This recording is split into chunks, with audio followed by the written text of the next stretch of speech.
Episode शुरू होता है मार्स के एक शहर से, जहां पर हमें चकाचौंध भरी दुनिया दिखाई देती है। एक बुढ़ा आदमी अपनी दुकान में बैठा होता है। दुकान के अंदर एक खूबसूरत सेक्सी सी दिखने वाली लड़की आती है, जिसे देख करके वह मन ही मन उसे बहुत अच्छा लगता है और वह उसके पास पहुंचती है। हे हैंडसम, तुम्हारी टोपी बड़ी अच्छी है।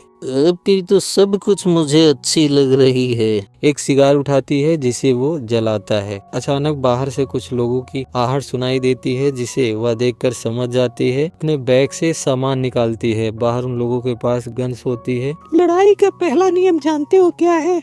अगर तुम्हें कोई मारे उससे पहले उसकी तुम बजा दो। और वो अपने मशीन गन से उन पर हमला करने लगती है। बड़े ही स्टाइल में वह वहां से जाने लगती है। तभी कुछ और लोग आ जाते हैं और वहां बहुत बड़ी मशीन गन से उस पर अटैक करते हैं, जिससे चारों तरफ तबाही और सामान सारे टूट फूट जाते हैं और वह आदमी भी किसी तरीके से खुद को बचा लेता है। एट द लास्ट पॉइंट पर वह लड़की, जिसका नाम फे वैलेंटाइन है, वो पकड़ी जाती है। ओह, मुझे माफ करना, मैं तो मजाक कर रही थी। सीन स्विच होता है। हमें स्पेस में एक स्टेशन दिखाई देता है। वो कैसीनो स्टेशन होता है, जहाँ पर फे के हाथ में हथकड़ी और उससे कोई बात कर रहा हो। मैंने सुना है कि तुम बहुत लकी हो और तुम बहुत सालों से जिंदा हो। अगर ऐसी बात होती तो मेरी उम्र अभी तक 200 साल से ज्यादा होती। हाँ, तुम बात तो सही कह रही हो, लेकिन मैंने ये भी सुना है पूरे गैलेक्सी में अभी तक तुमने जितने भी गेम खेले हैं उनमें सब में जीती हो।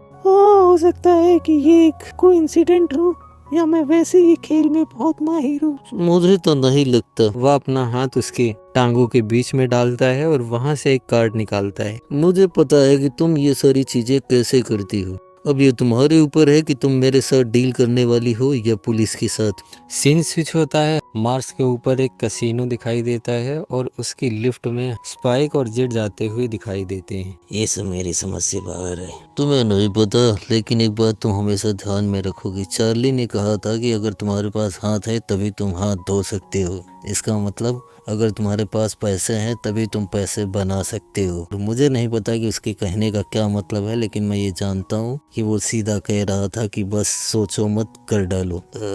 मैंने भी एक छोटा सा सपना देखा जिसमें तुम हार रहे हो। वैसे मैंने तुम्हें बताया नहीं कि यहाँ का एक रूल ये भी है कि यहाँ सिगरेट अलाउ नहीं है। और तभी वह सिगरेट को मुंह में डाल करके दिखाता है। उसके पास अब सिगरेट नहीं है। सीन स्विच होता है। लेफ्ट से नीचे आते हैं। नीचे बहुत सारे कैसीनो प्लेस चल रहे होते हैं। स्पाइक और जेट भी हमें नीचे वहीं दिखते हैं। स्पाइक, अपने नजर को खुला रखना। ठीक है मम्मी, लेकिन अगर तुम ज्यादा नहीं जीते तो ये तुम्हारे लिए बहुत बुरा होगा। और वो वहाँ से चला जाता है। स्पाइक इधर उधर घूमने लगता है। तभी वो 3 बुड्ढे भी दिखाई देते हैं जो एपिसोड 1 से घूम रहे होते हैं। वो पोकर टेबल पर बैठे होते हैं, लास्ट कार्ड को उठाने वाले होते हैं। तभी वहाँ स्पाइक हमें दिखाई देता है, जो उन्हें कहता है चिंता मत करो, तुम जीत जाओगे। और ऐसा ही होता है। वहाँ वो जीत जाते हैं, जिससे उनके चिप्स में से थोड़े से चिप्स उठाकर, ये मेरी टिप के लिए बहुत बहुत धन्यवाद आप लोगों का। जैसे ही वो आगे जाता है, वहाँ हमें फिर से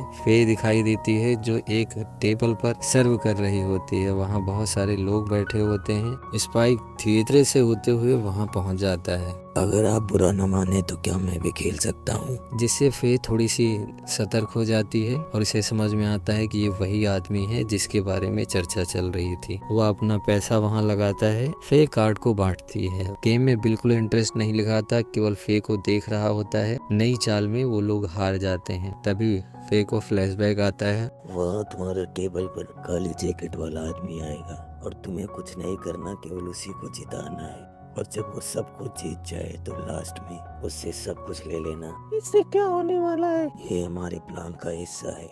और वो जब सब कुछ हार जाएगा तो तुम्हें एक लास्ट सिप देगा टिप के तौर पर, और वही हमारा होगा कंसाइनमेंट। नॉर्मल लाइफ में आ जाती है और देखते देखते सारे लोग हार जाते हैं। स्पाइक बहुत सारी चिप्स जीत जाता है। अब वो माला माल हो चुका होता है और सारे लोग उसे ही देख रहे होते हैं। वो कुछ नहीं करता, केवल फे को देख ही रहा होता है। आखिरी बाजी खेलने के लिए वो तैयार हो जाता है। फे कार्ड बांटती है और वहाँ ब्लैक जैक हो जाता है, जिसका मतलब कि वो पूरा पैसा हार चुका है। वो खुद से उसे सारा पैसा दे देता है, लेकिन आखिरी चिप्स देने के लिए तैयार नहीं होता और वह उसे लेकर वहाँ से चला जाता है। तभी फे गुस्सा करती है और उसे रोकने का प्रयास करती है, लेकिन वह नहीं सुनता और यह सारी चीजें ऊपर से बैठे लोग देख रहे होते हैं। वो उसके पीछे जाती है, लेकिन तभी वहाँ पर जैकपॉट होता है और कई वेंडिंग मशीन से बहुत सारे पैसे निकलने लगते हैं, जो सबके लिए शॉकिंग होता है। इतने में स्पाइक किसी से टकराता है और टकराने के बाद में उसके हाथ से चिप निकलती है और दूसरे के हाथ से भी चिप एक्सचेंज हो जाती है, जिससे वो आदमी परेशान होकर के उस चिप को उठाता है और निकल जाता है। इतने में पीछे से वहाँ फे आ जाती है और फे उससे कहती है, तुम क्या कर रहे हो? तुम पूरा प्लान खराब कर रहे हो। तुमने पूरे गेम में मेरे साथ चीटिंग की, लेकिन मैंने तुमसे एक भी शब्द नहीं कहा। चीटिंग की बात सुनते ही सारे लोग वहाँ पर सतर्क हो जाते हैं कि ये लड़की चीटिंग कर रही थी। क्या तुम मुझे वो चिप दे सकते हो? ये नौटंकी खत्म करो। तभी वह उस चिप को अपने मुंह में डाल लेता है और उसे खा लेता है। इसके बाद उस कैसीनो के गुंडे आ जाते हैं और उसे देख करके फे वहाँ से भाग जाती है और वो स्पाइक के पास आते हैं। हे मिस्टर, क्या तुम हमारे साथ चलना चाहोगे? हमारे पास कुछ सवाल हैं। जैसे कि क्या है? तभी उसे वह एक मुक्का मारता है। ये काम बहुत गलत किया। और वो उन लोगों को मार देता है। तभी पीछे से कुछ और लोग आ जाते हैं। यहाँ कोई फिटनेस कार्यक्रम चल रहा है क्या? कोई बात नहीं, मुझे भी मजा आ रहा है, तो जल्दी आओ। तभी सीन स्विच होता है। फे दिखाई देती है और वो अपने ब्रेसलेट को खोलती है, किसी बटन को प्रेस करती है और कहती है, चलो शुरू हो जाओ, अब शो टाइम है। एक छोटा जेट स्टार्ट होता है जो अंदर की ओर आता है। यहाँ पर स्पाइक लड़ाई करता है और सब लोगों को मार रहा होता है। तभी पीछे से हमें जेट दिखाई देता है जो भीड़ से निकलता है। तो यहाँ फाइट चल रही है, मुझे भी देखने दो।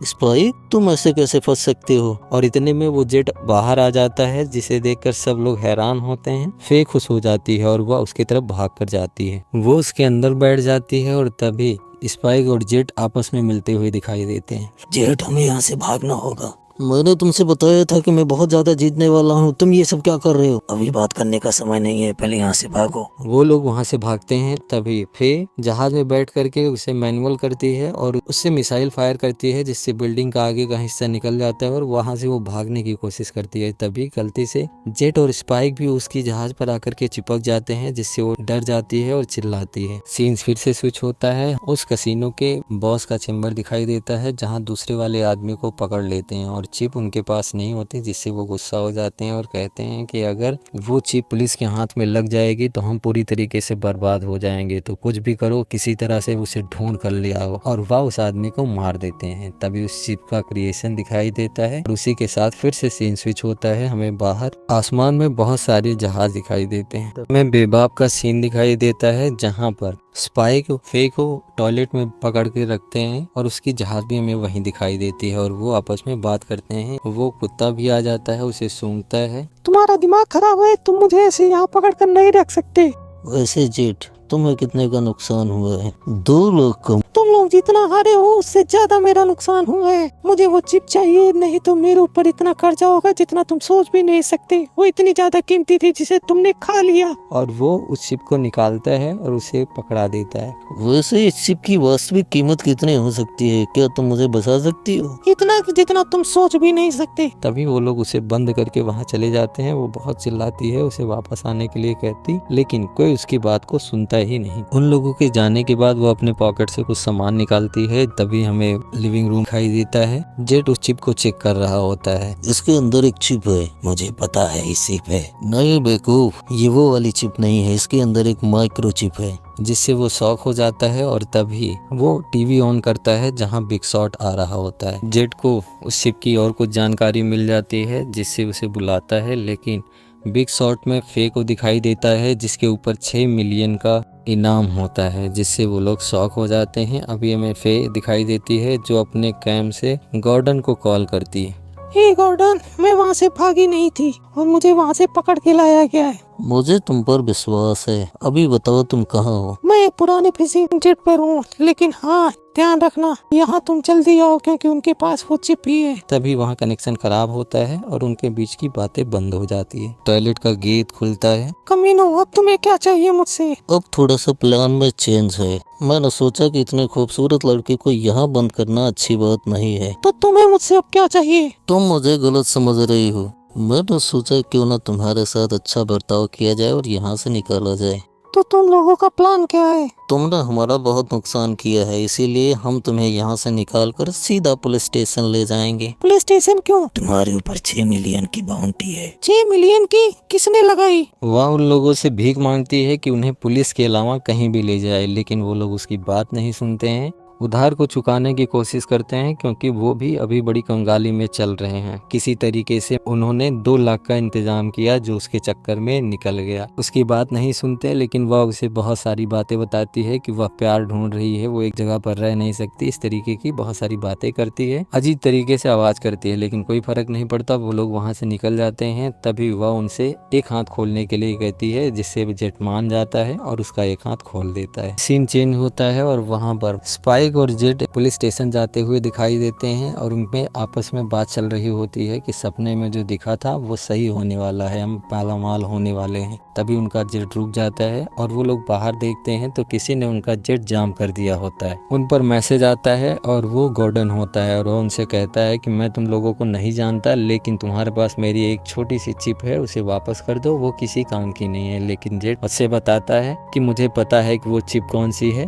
वो क्रिप्टो चिप है और उससे बहुत बड़ा लॉक भी खोला जा सकता है, चीजों को हैक किया जा सकता है। ISS वालों को इसकी जरूरत है, वो कहीं ना कहीं से इसे ढूंढ निकालने की कोशिश में लगे हुए हैं, जिससे गॉर्डन खुश हो जाता है और कहता है कि तुमने बहुत अच्छा होमवर्क किया है। लेकिन जेट बताता है कि मैं पहले ISS में काम कर चुका हूँ और वो लोग उन्हें कन्विंस करते हैं कि इन्हें पुलिस में ना दे करके अगर तुम मुझे दे देते हो तो मैं उसके बदले में तुम्हें 30 मिलियन दूंगा, जिससे वो लोग खुश हो जाते हैं और उसकी बात को एग्री करते हैं। तभी हमें फिर से फे दिखाई देती है जो अपने कब्ज को खोल चुकी है और वो बाहर निकल आती है और यहाँ फिर से सीन स्विच होता है। हमें स्पाइक स्पेस सूट में दिखाई देता है जो उनके जहाज पर जाता है। तभी यहाँ फे फिर से दिखाई देती है जो सब कुछ तोड़ फोड़ रही है और जैसे ही वो बाहर निकलती है कुत्ता उसे दौड़ा लेता है, वह भागती है उसे गाली देते हुए। तभी हमें फिर से एक्सचेंज की सिचुएशन दिखाई देती है जहाँ चिप और पैसे एक दूसरे के साथ में एक्सचेंज करने के लिए तैयार होते हैं। 3 के अकाउंट पर एक्सचेंज करना होता है, लेकिन गॉर्डन के दिमाग में कुछ और ही चल रहा होता है और वो कहता है कि कंफर्म कर लेना, अगर चिप हमारे पास आ जाती है तो उनके पूरे जहाज को ही उड़ा देना। अब जैसे ही 3 काउंट करते हैं चिप वो छोड़ता है और वहां से गोलियां चलाना स्टार्ट कर देते हैं, लेकिन स्पाइक किसी तरीके से खुद को बचाता है और अपने ही स्टाइल में उसे मार करके वहां से